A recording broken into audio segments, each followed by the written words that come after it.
Welcome back to Heavy Muscle Radio on TV today, special edition. Johnny Styles and I just got back from Italy, so we're on Italy, and we figured, what the hell? You know, Chris Aceto's in his car somewhere, and we'll just do a radio show on TV since we're doing it on Monday, which is a rarity for us. Today is June 12th, 2017. And Chris, a lot of shows this past weekend, but I think eclipsing all the shows was the Rich Piana breaking news that someone put up a video where Rich Piana was doing since he is the most popular person in bodybuilding according to Generation Iron, they put up a video of him, I guess it was a phone conversation he had with an ex-girlfriend or ex-wife, I don't really know who it is, where he's hurling racial epithets, I guess you could say, using the N-word about some guy that she was either sleeping with, hanging out with, or just was spotted with at the gym. It was very, very defamatory on his part. It really, I mean, I don't know if it'll ruin his image or anything like that, because I think a lot of his fans are probably, you know, redneck white guys, but it certainly is disappointing, I think, you know, and I can understand that he was probably frustrated, you know, at the time, but what was your take on it? You know, being married to a black woman yourself. Well, I would ask Flex Wheeler what his take is on it. Yeah, I'd love to know. You know what I mean? Because he's a Generation Iron guy, and he got upset at you for something. So could you imagine how upset he'd be on this? Yeah, I would think so. What's my take on it? What people say in private is very different from what people portray themselves in public. Yeah. That's all I can say on it. I mean, it is what it is. There's no, softballing what he said, and there's no justification on what he said. And well, he said that it happened over 10 years ago, and he was really upset because he said that his girlfriend at the time was cheating on him. Now, I don't know what the time frame is, but you made a pretty valid statement when I said that to you earlier. What did you say? I said, well, when did he have the change of heart? 9.5 years or 10 minutes ago, before it aired on YouTube. Right. In other words, you know, there's no denying their racist remarks. And yes, they were 10 years ago. But what does that mean? That just because they were said 10 years ago, I mean, there's an implication I've changed. Well, the implication there's an implication. Yeah. There's and when did that change take place, and why? Yeah. Well, I think that seated deep in a lot of us is racial, I guess you could say, hatred. I mean, it's just there. I think that a lot of, you know, while you might not portray it like you said to the public, I think it's deep-seated. Some people, it maybe comes from their parents. That's just the way they spoke in the house. You know, my house was a very liberal house. You know, my dad lived with black soldiers. I told you, in the Army, he taught them in school. I was always taught that everyone's equal, and that's just the way I was. So I don't even use those words are not in my vocabulary. You know, whereas Rich obviously has those words in the vocabulary. He was obviously very upset on the phone call. We didn't hear who he was talking to. She could have been antagonizing him. He allowed whatever was deep rooted in him to come out. Now, if you want to call that racist, you know, if he's a racist, you want to say he's a racist because of that, it might be true. He obviously wasn't saying, you cheated on me, how could you? He defined the person who cheated on him as if it was worse because the person was black. And I think that's what's rubbing people the wrong way. I mean, how does Rich come back from this? Now, I personally don't think it's going to affect his popularity at all, because like I said, most of his fans are when I say redneck white guys, I mean that could apply to me too, I guess, because I'm a white guy. But it's a lot of guys that really don't care. I don't really see a ton of black guys who are like following Rich Piana as the next big thing. So I don't know if it'll hurt his popularity, but it might hurt his widespread appeal, maybe. Is that a better word? Well, it may or may not, but I wasn't kidding when I said, how's Flex Wheeler feel about it? And I used Flex as a litmus test because I can't even remember the last time you guys had an altercation, but he was pissed at you. He was pissed at me. Meanwhile, they employ over there at Generation Iron Valentino, Rich Piana, and what's his name? Boston Lloyd. The three people that he hates the most that he told me that I'm the idiot for having them on, and they're employed over there and being paid by Generation Iron. So that I would think that Flex Wheeler would be going crazy at this point. Dave, the fact is, I use Flex, but I'll add to it Dexter, Roden, Cedric, bodybuilders, Lionel Baiki, great bodybuilders who are not white, who are in fact black, because, it doesn't, what he says doesn't affect my life, right? It doesn't affect your life. It affects people's lives who are black. They're the recipients of racism, on a, in their lives, whereas, you and I can just be white and privileged or just, fly on by, so what he said is going to have a greater effect on those guys. So, I mean, we can comment on it all day long. It'd be interesting to get people who are not white, their comments on it.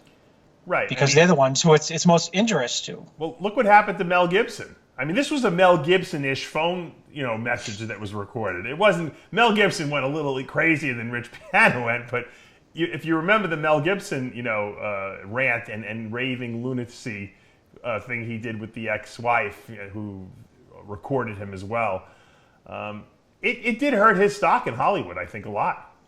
He stopped doing movies, and no one wanted to, employ him at all. Will the bodybuilding world do the same? Does it matter because he employs himself? Who? Rich. Rich has no one employing him. He's the owner of the business.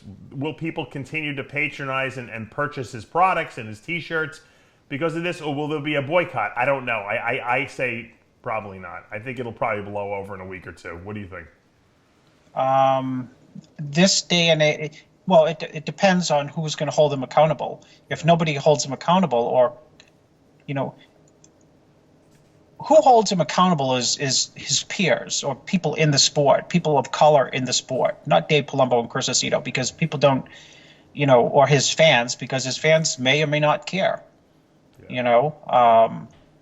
so, pressure, if that's what you're talking about, can't come from anyone but people who have, a voice, who are people of color.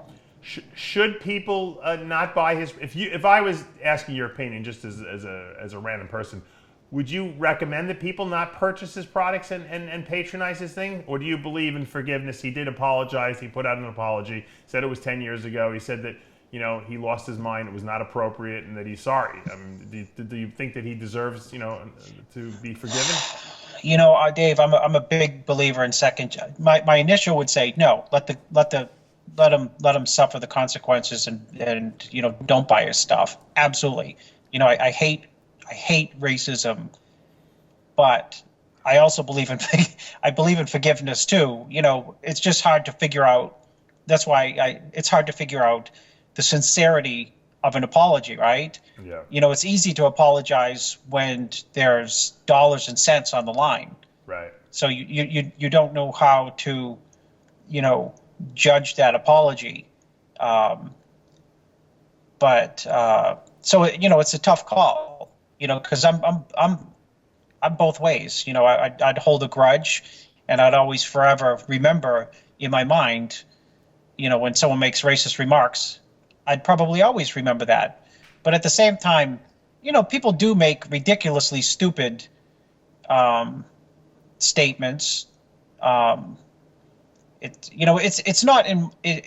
They make stupid statements, and at the end of the day, I still go back to, you have to be able to measure the sincerity of the apology, and I don't know how do you measure that.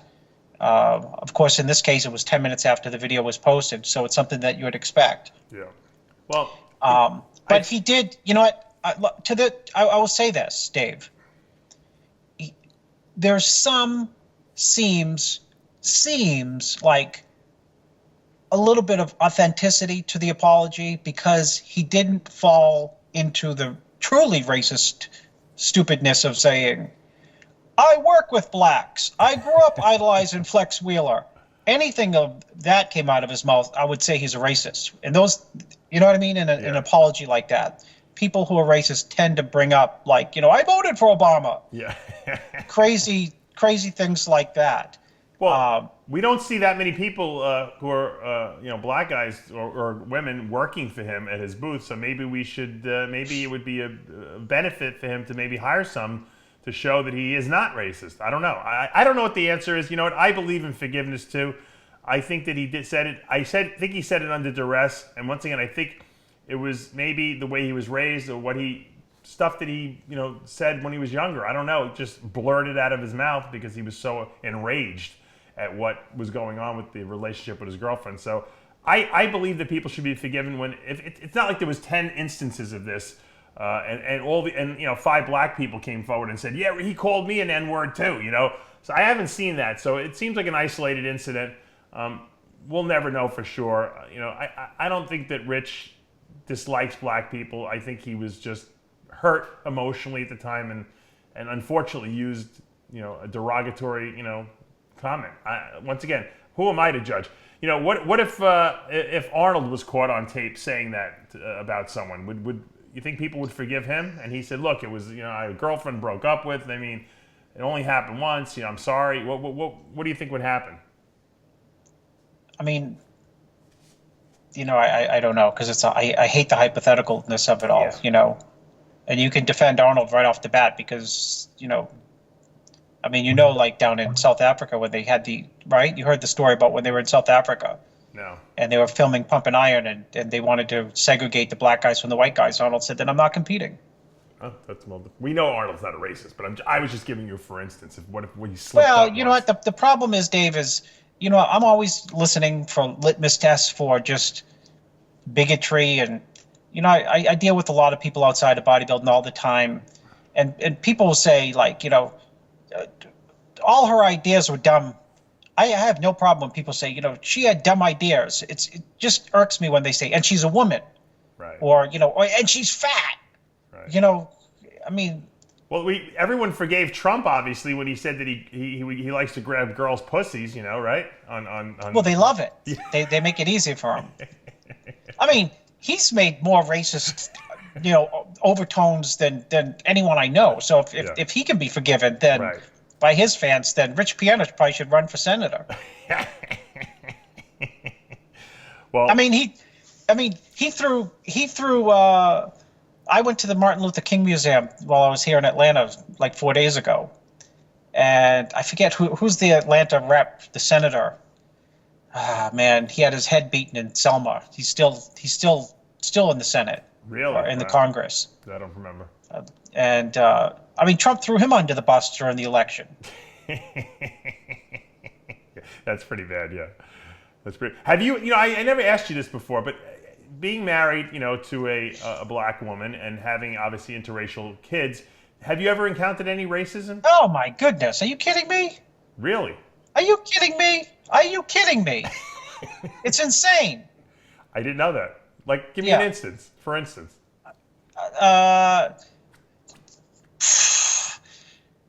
2 summers ago, I was walking down a street, and someone said "N lover." Really? Wow. Yeah. What did you do?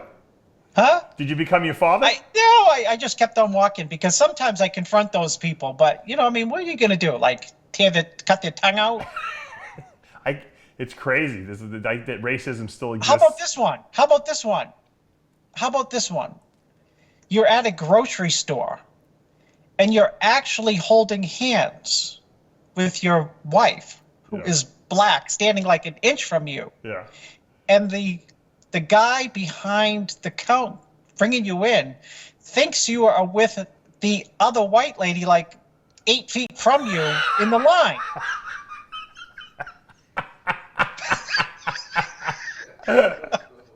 Unbelievable. She starts taking the stuff out and saying, "You guys are together, right?" Oh my God. That's just a. Yeah, that's America for you. And was this in Maine or was this in Atlanta? No, one was in Maine, and then the grocery incident recently was in That was in Florida? No, I think that was in Connecticut somewhere. Wow. Yeah, it's all over the place. It's all over the place. All right, well, let's move on to some more important things. Victor Martinez back on top, wins that Kansas City Pro. We said it was going to be a hard one. We said the lineup was going to be tough. Victor seems to have revitalized his career, qualifies for the Olympia, beats a pretty good lineup here. I have to admit, when I look at the lineup, Chris, we talked about it being very, very deep. We talked about Kevin Jordan, Charles Griffin were going to be in that lineup, John De La Rosa, Eddie Brecamontes. I mean, it was a stacked lineup. Johnny Jackson coming off 2 pro wins, he finishes 6th. How good do you think Victor actually is in this win, in your estimation, comparing him to all the victors throughout the years? I mean, he's where he is for 2017. Yeah.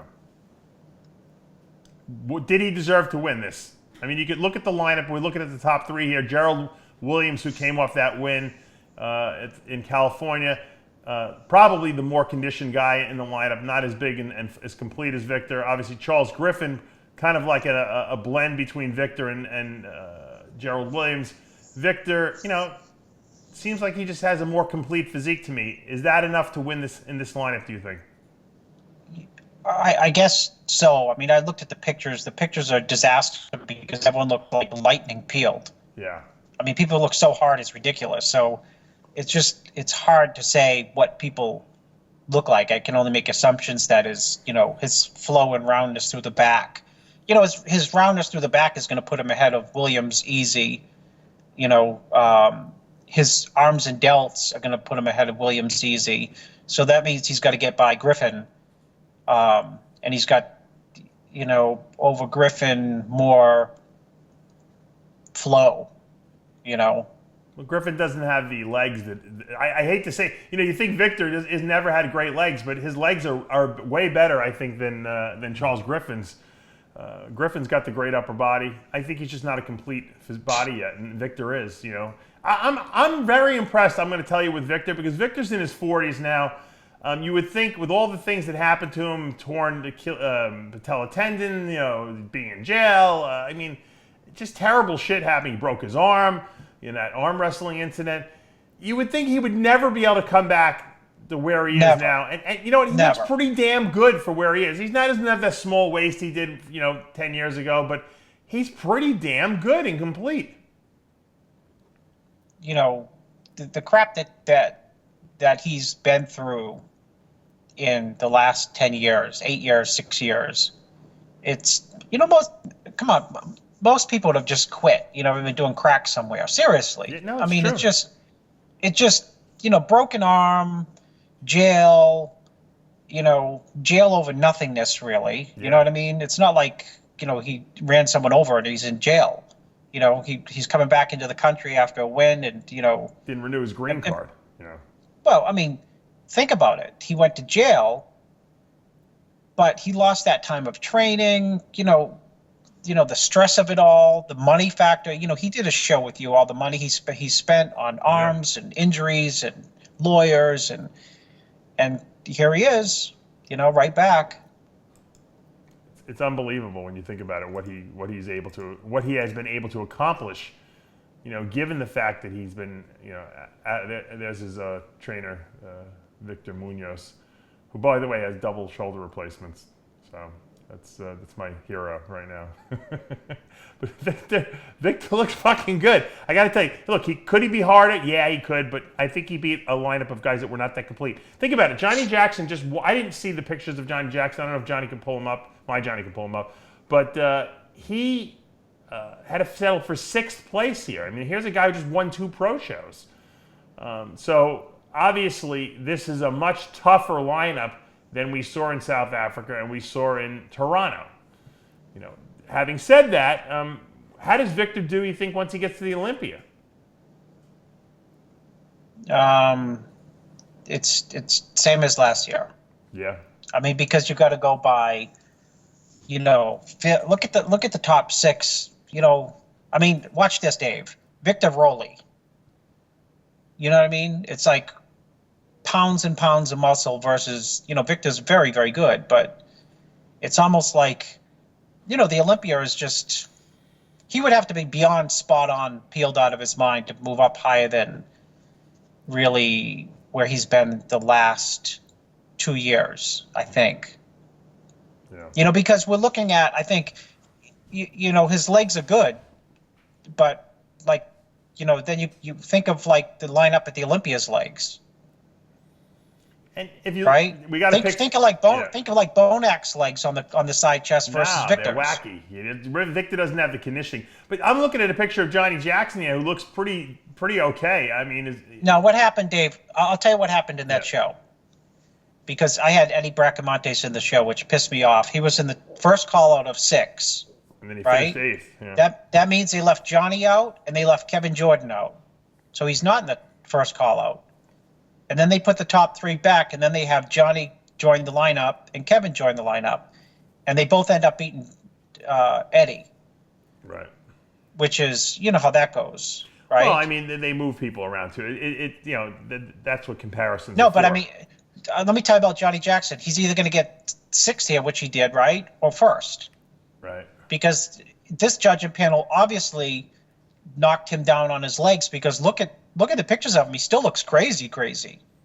Yeah, no, that's what I'm saying. He's after. How do you have the guy win 2 pro shows, including the Arnold, South Africa, and then he comes back here and he finishes 6th in this lineup? That's my point of, like, he was not in the first call out, and my assumption what happened is he's not in the first call out, and then they realize, holy, he's an Arnold winner, and he won 2 shows this year. So what are you gonna have, an 8th? I mean, based on the first calls, he's ended up in 8th place.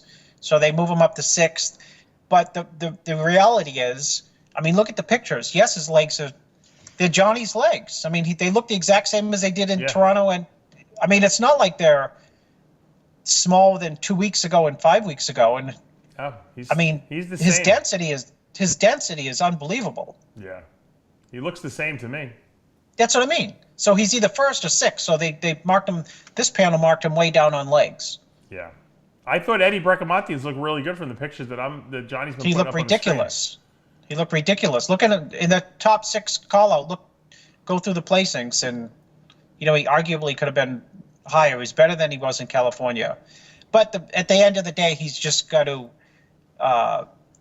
he's got the frame to fill out that he's going to look. Some people fill out their frame, and then the gut comes, and then they're done. Yeah. I think he's wide enough where, the more muscle he puts on, that height is going to work to his advantage still.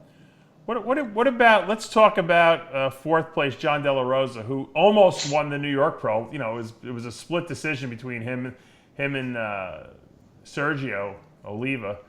It was a TKO by Sergio, he said. Sergio says it was TKO, split decision. And then John goes and does, I think it was in Toronto, right? He placed 2nd there. Toronto. And now he's, he drops to 4th here. I mean, is he? It's hard to tell from the pictures. He looks like he might be a tad smoother, but not really. I mean, he still looks pretty much what we saw in New York. Yeah. You know what it is, Dave? It's. I agree with you, and this show boils down to, and this is why I try not too hard to knock the judging. Personal preferences by head judges and the judges that day. Yeah. They killed Johnny here on legs, and they had no problem with him the previous 2 shows, and those previous 2 shows were completely different judging panels. De La Rosa, I think he's the victim of just a different judging panel, because maybe another judging panel, he's obviously got more mass than Williams. Yeah, oh yeah, a lot more. And Williams looks like his arms and shoulders look very small, and like side chest, side tricep. So where they put Williams over him, obviously, is Williams has a crazy glutes and ham, so they turned it into a glute and ham show. Right, but then they didn't hold that to Victor. Victor wasn't crazy in the glute and ham. I know he never is, but his volume and his size, is too much for the guy who got 2nd and 3rd, Griffin and Williams. I mean, I don't think I would have De La Rosa any lower than maybe second or third, the worst in here. You know, I was surprised with, based on pictures, you know, that he fell to fourth, and that's why I said. But I'm not surprised because, you know, you cannot argue, and this is the point I'm trying to hammer home. You can't argue the fact that different judges in different days have different personal preferences, and you're kind of cutting hairs on who should be second, who should be fourth, you know, who's, you know, because you're going to say this guy's better here, this guy's better here. It's not like you got Phil going out and dominating. Right. You know what I mean? Or you got, you know, it's very easy to pick first, second, and third, and then fourth, fifth, you know, fall into place. These guys, look at the top six. They're all bunched up. You could, you know, I just like praised Eddie Bracamontes, one, because he looked great, two, because he's the guy I work with. But, you know, you can also make a strong argument for De La Rosa to place higher. You could make an argument for Johnny Jackson to place higher. You know, and that would be based on your own people's personal preferences. And I think Victor rises to the top due to the least amount of weaknesses of those top five. Yeah. The funny thing is that I look at the back double bicep pose. Victor probably loses this pose to Gerald Williams and to Charles Griffin, but he wins all the other poses. That's the funny thing. Yeah. Yeah, it was surprising. Yes, which is surprising. Well, what do you think about Kevin Jordan, fifth place? I think that I think he was a little lucky here, actually. Is he also another guy with the leg problem still? Well, he needs bigger legs, and he's a victim of his frame, dude. I mean, this guy with 20 pounds is killing this show, but 20 pounds is so hard to put on, right? So, you know, he's got the big everyone. Not for everyone, it isn't. He seems to add a few pounds every year, but obviously, yeah, he does. He absolutely gets a little better every year, for sure. Which might be the right way to do it. You know I think he was giving up muscle here in this, you know, top call out. I mean, I saw he wasn't in the top six call out. I was surprised that he landed in fifth based on the fact that, you know, you're in a prejudging show and you're not in the first call out. You know, he's a guy that probably would benefit from going to Kuwait, to Oxygen Gym with the Camel Crew. Even though I noticed the Camel Crew took credit for the Victor Martinez victory. I didn't realize he was working with them anymore. But I think Jordan would do well because they're good with training people and pushing them with heavy weights. I think Jordan would grow out there in Kuwait. What do you think? Yeah, no, he would for sure. He could bunk up with Victor and Akeem. Akeem's done with them. Akeem has ended his contract with the Camel Crew. I talked to him the other day, so he will not be going back to Kuwait. Really? What happened there? I don't know. Did I not predict it? You did predict it. I told him that he should do Tampa. I think you're smart. But because I think he's leaving, I think he left a lot on the table. He is wasting his time. Not jumping into another show. Absolutely. I said you didn't peak yourself. It's not like your body was put through extremes, you know, at this point. Yeah. Hopefully he'll listen. So yeah, they're taking credit for the Victor victory. I don't know how they can do that because Victor wasn't out there, but I guess maybe they're running his diet, you know, remotely. Johnny, throw up a picture of the Night of Champions when I worked with him, or 2004, 2005 Olympia. Oh man. Well, we'll see what happens. Paulo Almeida finishes in that 7th place. As we said, Eddie Bracamontes in 8th, and Josh Wade 9th. And Dobrumia Delev from Bulgaria finishes in that 10th position. So it was a good lineup. Chad Nichols put on a great show there. I think it's a great idea. He's the guy who's worked with, you know, many Olympians in the past. It's nice to finally see him put a pro men's open show there. And I think that worked really well for himself. And congratulations to Victor on not only winning, but qualifying for the Olympia once again. I mean, this guy's, I don't even know how many Olympias he's been at, but it's quite a few at this point. Tons. Chris, there was also action at the Omaha Pro, Jack Titone show. They had a pro women's bodybuilding event down there where Maria McCullough won that. And Bonnie Pappas was second.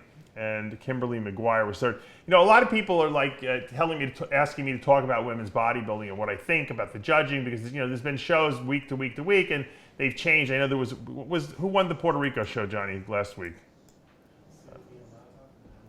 Yeah, the Celia girl. What's her name? Let me pull that up. Sylvia Mata. Yeah, she won last week in Puerto Rico, and she was on the smoother side. Good-looking girl on the smoother side. Whereas our good friend there in Brazil, what's her name? Johnny, help me out here. The shredded girl from Brazil was second. Argentina. Rita Bella, who I think she's got a great physique. A little blocky, but crazy condition. She had to finish second. Then here, this week, in Omaha, we saw a very conditioned Maria McCullough from Canada win. And not the biggest girl up there. It seems like they're trying to downsize the women bodybuilders a little bit, maybe go for conditioning or beauty a little bit. I don't know. What's your take on this whole thing? Is it just, I don't even know how the division is still in business, to be honest with you, because to me, the women bodybuilders and the women's physique women don't look that different anymore. It's confounding, right? I mean, it goes back to the panel, Dave. I talked about it with the difference between how's Della Rosa and Johnny Jackson land in their positions here versus, let's say, just a random other professional level judging panel anywhere else. Yeah. In this whole entire lineup, it may switch places. You're moving from one female bodybuilding show where big wins and then peeled wins the next. So it's hard, and you don't have definitive. It's not like the quote olden days where you had like Kim Chevesky peeled and round, yeah, or Linda Murray round and very hard and like ahead of everyone else. It's just a mishmash of different bodybuilders with totally different physiques, and I guess it depends on that panel what their personal. Yeah. Well, it's who's left. Preference. It's who's left over. I mean, obviously Maria and Bonnie, who was second, they're good-looking girls. They have, they're not quite as big as the usual suspects like the Iris Kyles and Debbie Olszewskis, but that seems to be what they're looking for. I mean, Alicia Young, who's a former USA champ, a lot of people were upset about that she didn't place well. She came in 7th, almost last place, and she was one of the bigger women out there. I thought she could have been more conditioned, but so they obviously don't want big. Big is not what they're looking for anymore. They're trying to get a more marketable look, maybe to save women's bodybuilding. Like I said, I think that's what women's physique is. I don't know why these women who are borderline just don't do women's physique at this point, but it is what it is. And obviously Maria will qualify for the Rising Phoenix show. And there's Alicia Young up on the screen right there. Probably one of the bigger girls up there in the lineup. We also had... in addition to women's bodybuilding, we did have women's physique there as well, and Leanne Temick from Australia wins that, so she'll be going to the Olympia. Congratulations. I didn't even know we had any good women's physique women in Australia. That's how ignorant I am. Katie Lee from Maryland finishes in second, and Diana Brown in third. Interestingly, I don't really even recognize the top 3 women here, so we're getting a lot of new talent in women's physique, and that's good for that division, obviously, because we don't want to keep seeing the same old, same old. My good friend Roxanne Edwards finished in the 4th position over there. Congratulations, Roxanne. And she switched from women's bodybuilding. And Krista Dunn finishes in the 5th position. In the pro bikini, I see Stacy McLeod wins over there. Big lineup. Isha Barrow from Minnesota there in 2nd. And in the 3rd position, Kataya Nosova from New Zealand. So congratulations on that show. Jack DeToni, congratulations on putting on a great show again. And then we had also the Miami Muscle Beach Pro Men's Physique, where Andre Ferguson, our good friend, he doesn't stop, does he, Johnny, man? Andre Ferguson wins another event, man. He's on a roll, that's for sure. Congratulations to him. He's like Cedric, Chris. I love to see him win because he gives the greatest speeches after he wins, the greatest victory speeches. Muhammad Ali, we call him.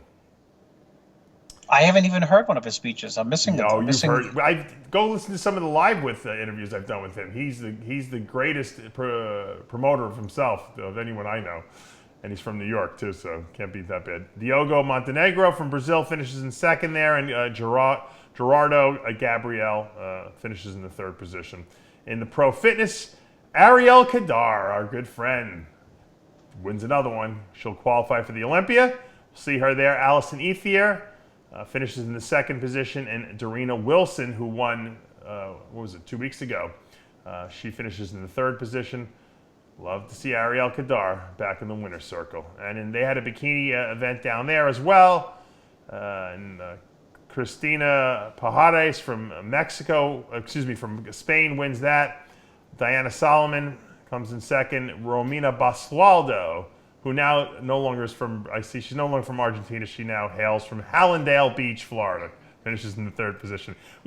Johnny, once you're born in like a certain country, shouldn't you represent that country? I would think so. Yeah. Victor Martinez represents Dominican Republic, and he hasn't lived there in 30 years probably, so you know how that rolls. Well, there's been some more controversy in the world of bodybuilding. Our friends over at Musclesport, Joe Pietaro, who owns that, I know you're a big fan of his, Chris. Joe Pietaro and Greg Valentino had a show called The Joe and Greg Show that was on YouTube, and I know our own Sid Faruqi appeared on it last week.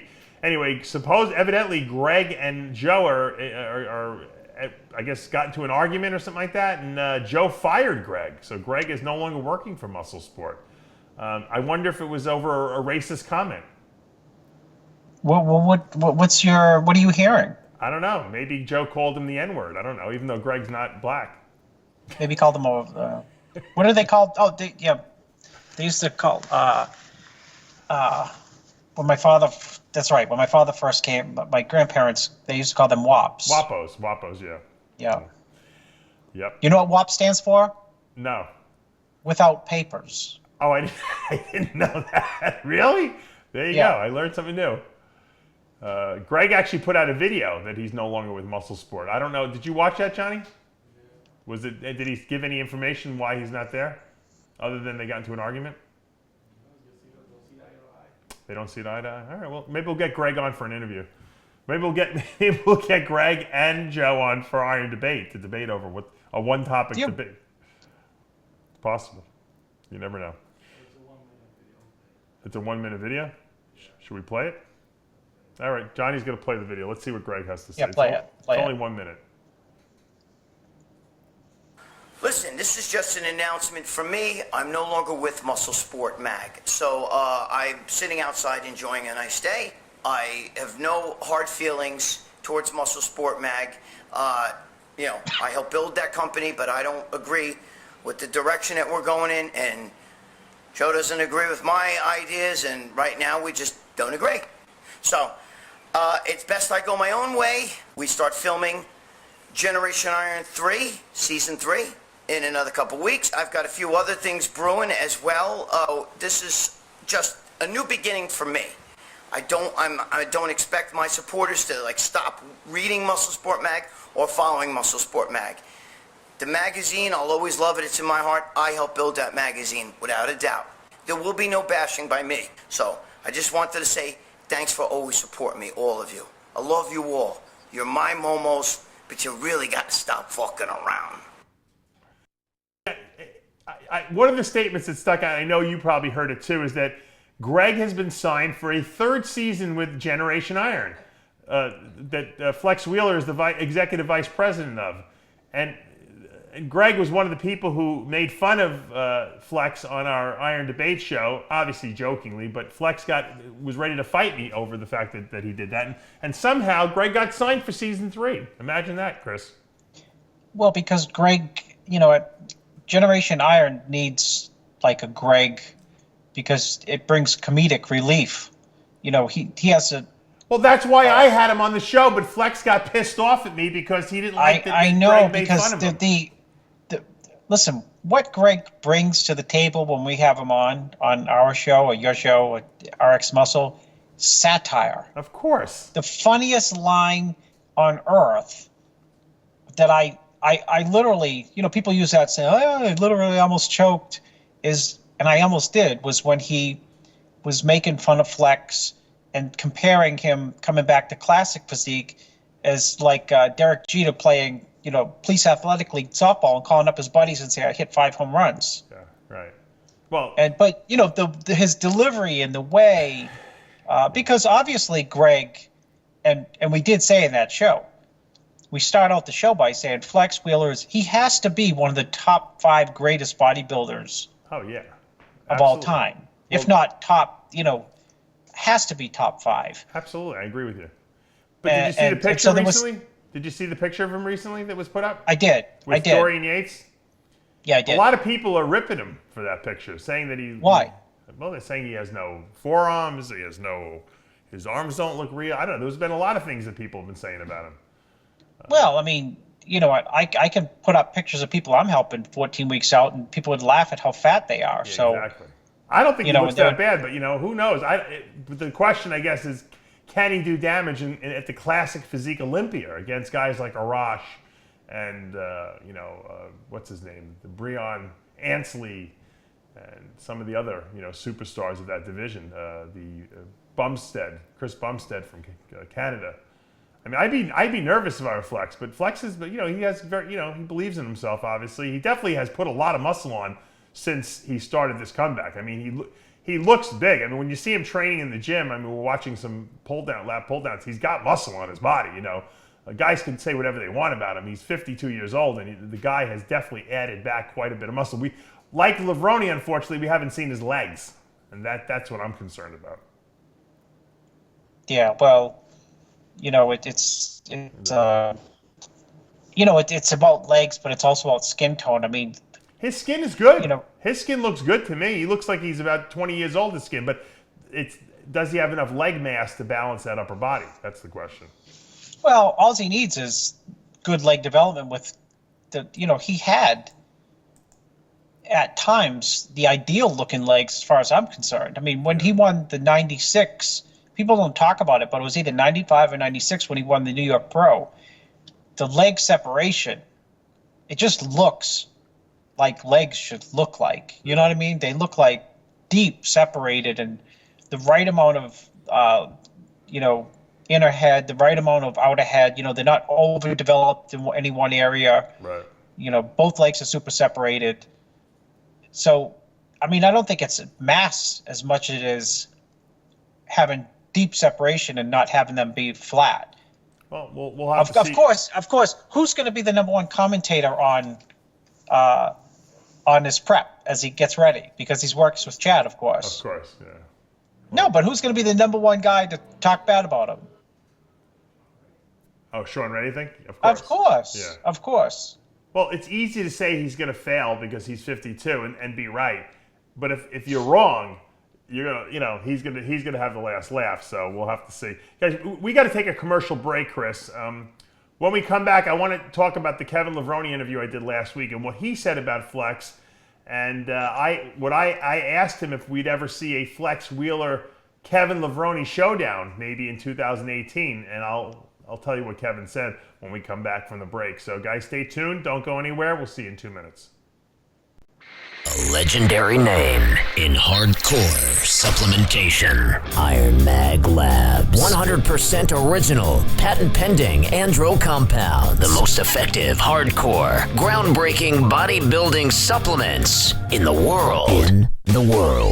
Iron Mag Labs. Revolutionizing hardcore supplementation for more than a decade. Visit ironmaglabs.com. ironmaglabs.com. Hi, I'm Dave Palumbo, and I just had a protein shake made with Quest Nutrition's new salted caramel protein powder. And I can tell you this, it's on a whole new level. It's a total reinvention of the protein shake. The taste is incredible, and its creamy texture and richness make it taste like a real caramel milkshake. It's incredibly low carb, less than 1 gram of sugar, and 22 grams of protein in every serving. No soy, and it's gluten-free. Just add water, ice, a scoop of protein, and shake it up. It's that easy. I actually look forward to drinking this shake. And Quest Nutrition has got a total of 7 different flavors. They come in convenient single-serving packets so you can mix and match. Check out loveyourproteinpowder.com for more information on Quest protein powders and some delicious shake inspirations.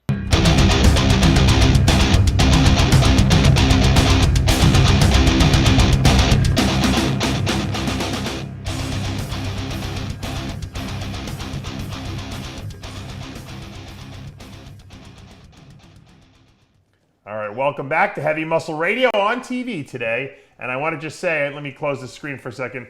I have my Sergio Oliva Victory clothing shirt on.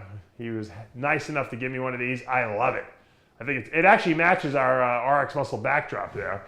I know you guys can pick it up on his website there. He's got his clothing line. I wanted to just give him that plug. Thank you, Sergio, for that shirt. Now, one day I'll get one. Yeah. You're only helping him, Chris, you get the last dibs. Kevin Levrone was on the show last week. Very popular episode. People loved it. And he basically said to me, when I asked him, I said, hey, you're going to come back. He's claiming that he's going to be doing this Cheru Classic show after the Olympia. Obviously, Flex Wheeler is doing the Classic Physique Olympia, which will be 3 weeks before that. Would we ever see Levrone versus Wheeler on stage again? And I said I would love to see that. I know Kevin seemed like he was up for it. I said maybe the Arnold Classic people should do, in 2018, a special mano-a-mano, Levrone versus Wheeler on stage.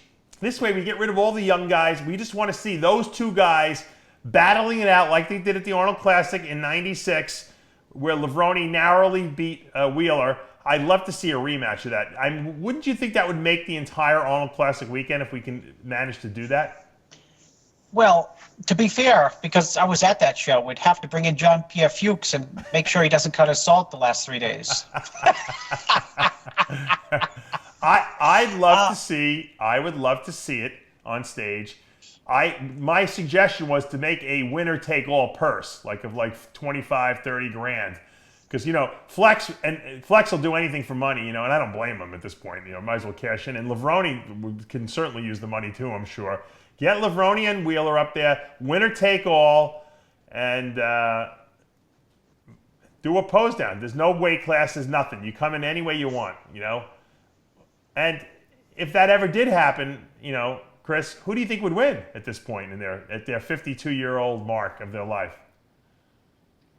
I think Levrone, because he really does have, listen, he has density to the upper body, right? Yeah. He has a real density to his upper body. And, he has but he did, even if he's training them, they're going to look like something. It certainly would be because let me say this, Dave. Let me say this.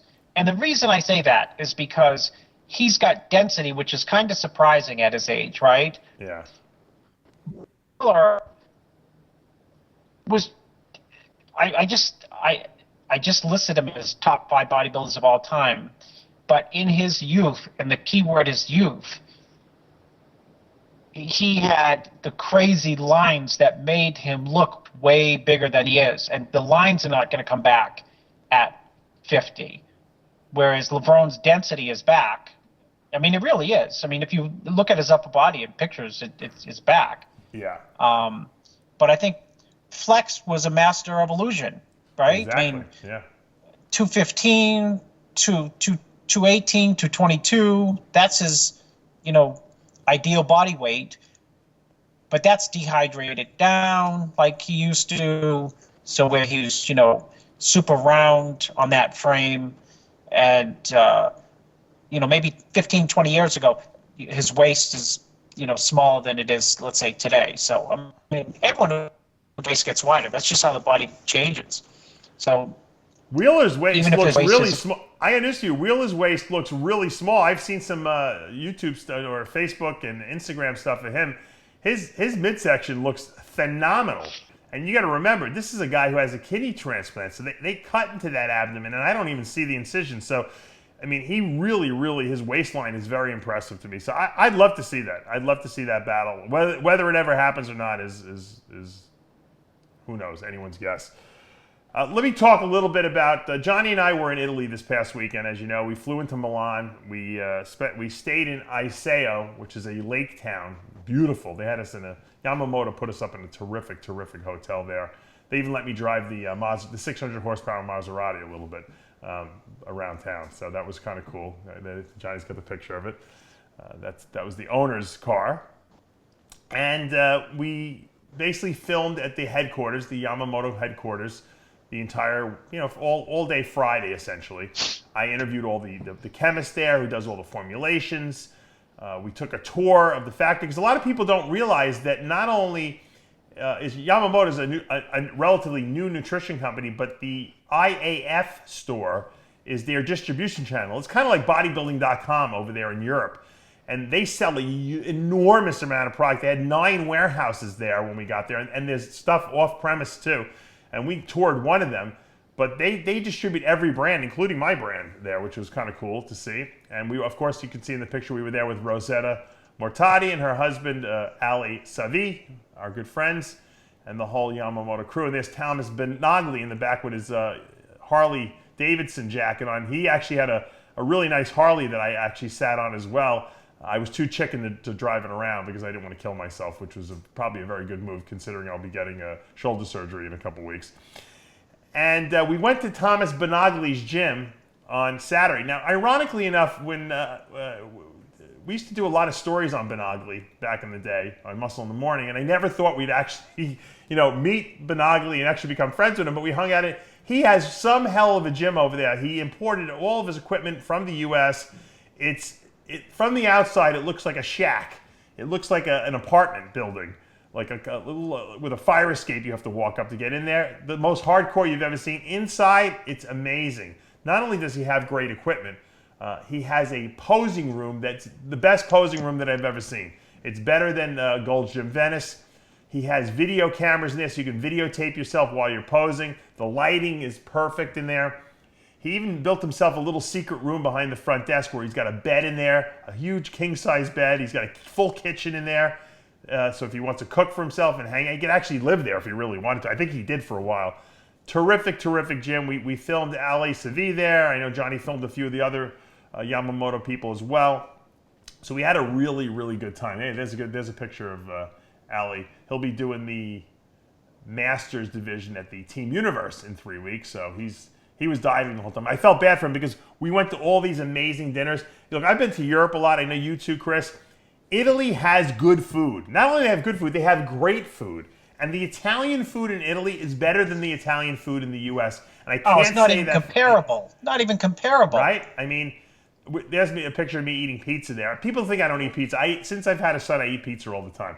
But the pizza here was so delicious. Johnny and I, we see that pie that you see me eating? Johnny and I split that pie as an appetizer. We ate it in about 7 minutes, the whole thing was eaten. And you know what? I didn't even feel like I ate anything because it's so light.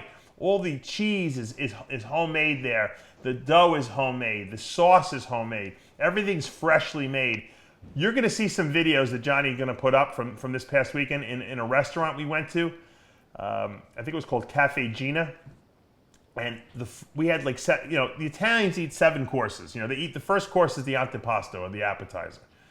They bring out whatever, little $2 to eat, bread and olive oil. Everything's in olive oil there. And they have real olive oil. They don't have the fake olive oil. Then they bring out the pasta dish. And while we're doing all this, we're drinking wine. Okay, very good homemade wine, which was absolutely delicious. They bring out the pasta dish. You eat your pasta next, depending on what you order. Then after that, they bring the protein. So I had fish. They bring you fish. And on all your protein, you put olive oil. You don't cook with it on it because olive oil, as we know, burns. You add it after. You add your olive oil, you salt, and then you eat your protein. After that, then they bring dessert. And I'm not a dessert eater, but the desserts that they brought out were so delicious. They had a tiramisu, which looks like nothing that you ever see in the United States. And what was the other thing I ate, Johnny? It was like a cream something or another. It was ice cream. It was like homemade ice cream. It was like, I guess they called it gelato there, but it wasn't any, it almost tasted like ices only as ice cream. It didn't bother my stomach. You know me, I can't digest lactose. It was amazing. I ate the dessert. And then they bring out these cordials, these very sugary, fermented alcoholic drinks that they put in these little shot glasses and you drink it after. I drank about 4 or 5 of them. I was freaking wasted out of my mind. It was so good. And they couldn't get enough of us. They loved us so much. The owner was there eating with us at the table. They had like their dog running around. It was like I was in my grandmother's house again. It was like a flashback to my childhood that was so great that I had such a great experience there that now I understand why in Italy eating is an experience. It's not just, you don't just slam the food down and then you leave. It takes hours to eat there. It took us like 2 or 3 hours to eat this meal. But it was so damn good and nothing bothered my stomach. I didn't have any indigestion, nothing. It was mwah, excelente, as they say. So I want to thank the Yamamoto people for treating us so well and taking us to such great places. I know Johnny and I really enjoyed it a lot. Actually, what's his name? Thomas Benagli's gym is in Albino, Italy, which looks like albino, but it's not. I kept putting up albino, and people thought I was talking about my snakes, my albino snakes, but no, it's called albino. Ironically enough, one of my dad's novels, one of the characters' names was Albino, believe it or not.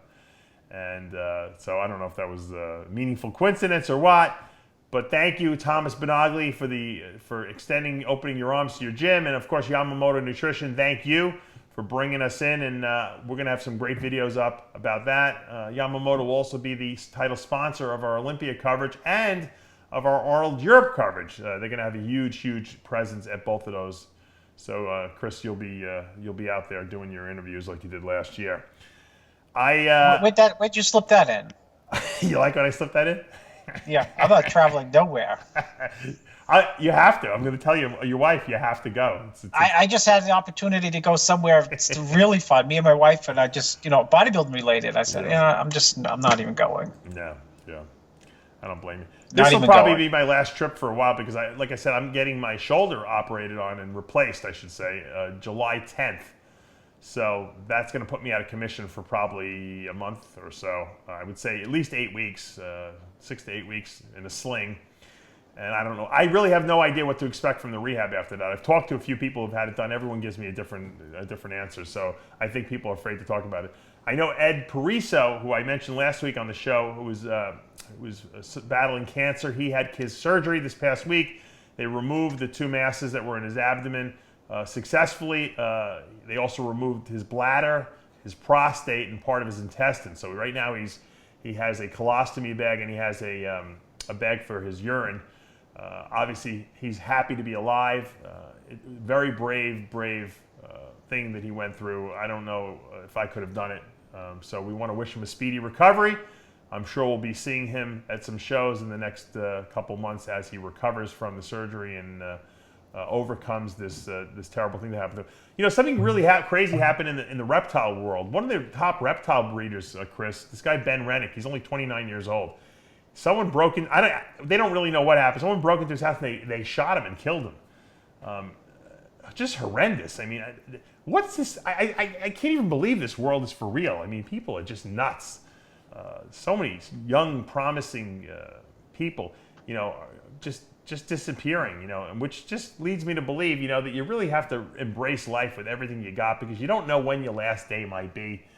I see so many people just dying, getting killed in accidents, losing, battles with terminal diseases, You don't know. You don't know. So guys, live passionately out there. Live your life. Don't be afraid to take chances because nothing is promised in this world.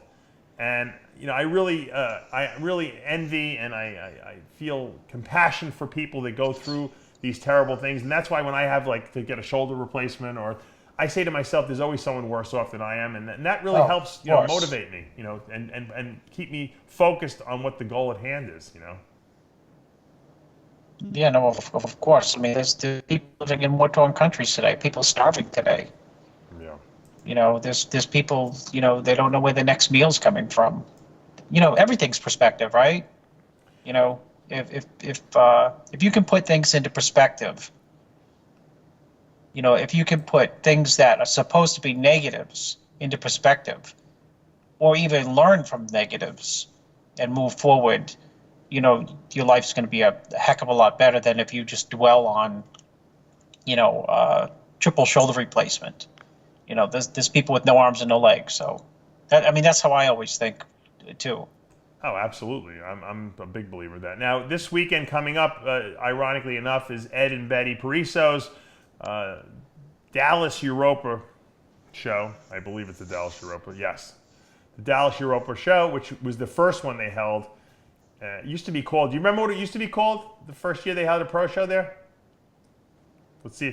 What year was the first year? What? For a couple years they called it this. I don't know if you remember. What year was the first year? I don't remember, but it used to be called the Southwest Pro Show.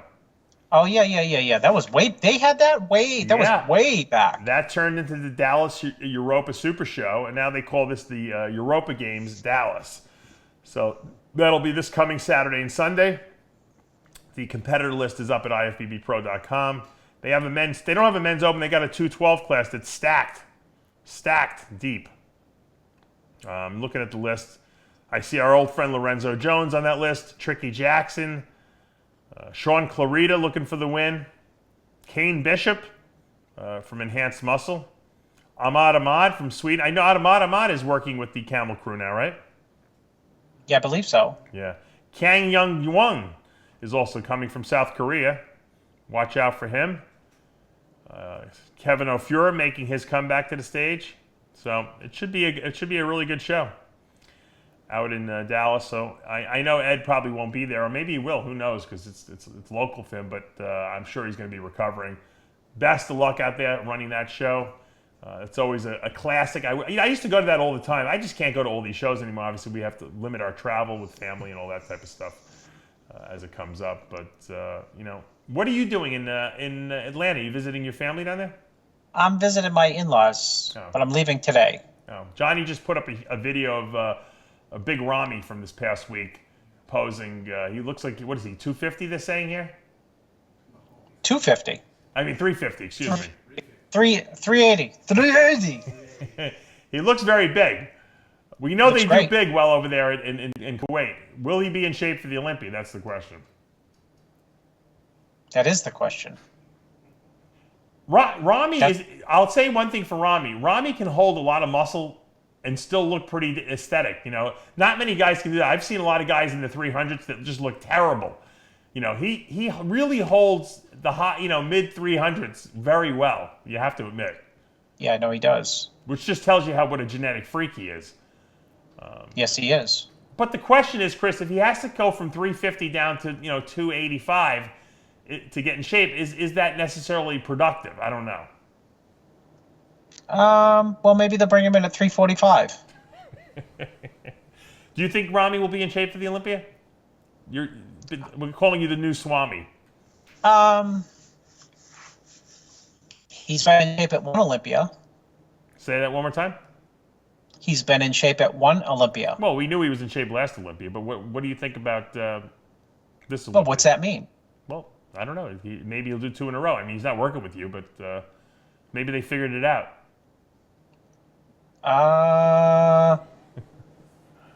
Maybe. Maybe not. Well, we'll have to wait and see. Well, you think we'll see Ramy on a stage before the Olympia, or you think he's going to hold off to the Olympia? Yeah, he'll hold off to the Olympia. Yeah, I think so too. All right, final story of the day before we let everyone go here, because we got stuff to do. There's a man, talk about kids and men and wives and children. There's a man, Chris, I'm trying to find out where he's from, who has 39 wives, 94 children, and 33 grandchildren who all live under one roof. So, what country? India, of course. His name is Ziona, and he is 67 years old and is thought to have the largest family in the world. Think about how many descendants he's got going on. Is that crazy? He's from a tiny village in India, I should say. He said marriage is so easy that he can't stop doing it. That's crazy, right? 39 wives. Holy mackerel. Imagine what it costs to sit down and eat lunch. Yeah, you can't go, even at McDonald's it might be pretty expensive. No, how much does it cost? How much does it cost you, Dave, to go to the what's the buffet you go to that you like? Yeah, I know, the Jingdu. No, the buffet that you took me and my family to. Oh, Sushi Village. No. Oh, Golden Corral. Yeah. I go Golden to a lot of Corral is buffets. $10 a person. So if he's bringing 39 wives and 94 kids, Yeah. at $10 a pop, that's like.